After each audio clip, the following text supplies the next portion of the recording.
Provisions Bill 2017 be read a second time. In accordance with rules of procedure, the debate is adjourned and the bill is referred to the House Committee. Secretary for Food and Health. Mr. President, I move the second reading of the Chinese Medicine Amendment Bill 2017 to implement the proposal to empower the Director of Health to issue Chinese medicine safety order. In March 2014, due to public health consideration, the Department of Health instructed the licensed wholesaler of proprietary Chinese medicines PCMs to recall 2 suspected unregistered PCMs from the market. The wholesaler concerned subsequently filed a judicial review to challenge the power of the director in issuing the recall order. In May 2015, the Court of First Instance of the High Court handed down a judgment about the judicial review case, concluding that the director had no lawful power under the Chinese Medicines Ordinance Cap 549 to instruct the wholesaler to recall the 2 PCMs, and thus the decision to issue the instruction was ultra vires. Despite the fact that relevant licensed traders of Chinese medicines have already been required by the law to set up and maintain a system of recall for PCMs or Chinese herbal medicines CHMs, the court held that the director did not have the statutory power to order a recall. Moreover, we have reviewed the Chinese Medicines Ordinance and found that there is currently no provision under the CMO or its subsidiary legislation providing that an unlicensed trader must carry out recall actions regarding PCMs or CHMs which may pose threats to public health.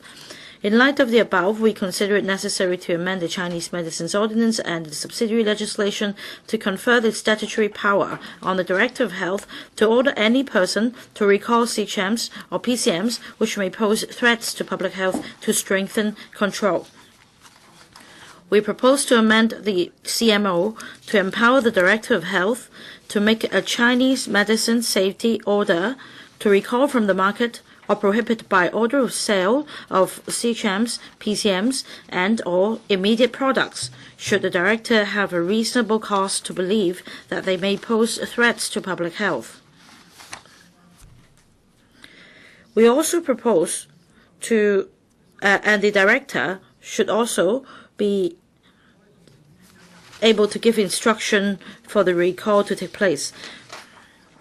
We also propose to introduce an appeal mechanism to allow a person bound by a Chinese medicine safety order to appeal against the decision of the director to ensure that all cases are handled fairly and justly. In addition, we will set out clearly the forms and effects of a Chinese medicine safety order, variation order, and revocation order with a view to facilitating traders' understanding of their responsibilities and the operational details. Relevant provisions relating to service in the CMO and the subsidiary legislation will also be amended to specify the service of notices and orders. For example, to serve in person, by post, or to leave the notice at the last known address, provisions in the Chinese Medicines Regulations Cap 549F will be amended in relation to setting up and maintaining a control system so that all PCMs, CHMs, and or intermediary products may be recalled rapidly, completely, so far as practicable. We propose that any person bound by a Chinese medicine safety order who fails or refuses to comply with any requirements set out in the order commits an offense and is liable to a fine of level 6, that is $100,000, and to imprisonment for 2 years. The proposed penalty is the same as the existing penalty in the other provisions in the CMO.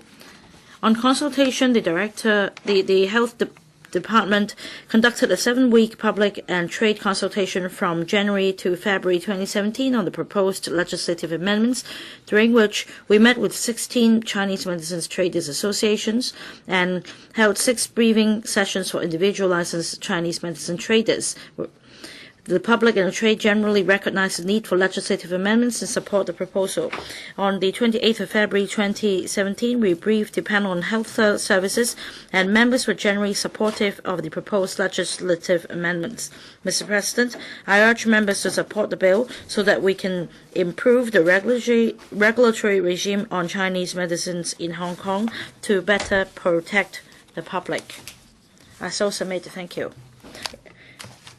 I now propose the question to you, and that is that the Chinese Medicine Amendment Bill 2017 be read the second time. In accordance with the rules of procedure, the debate is adjourned and the bill is referred to the House Committee.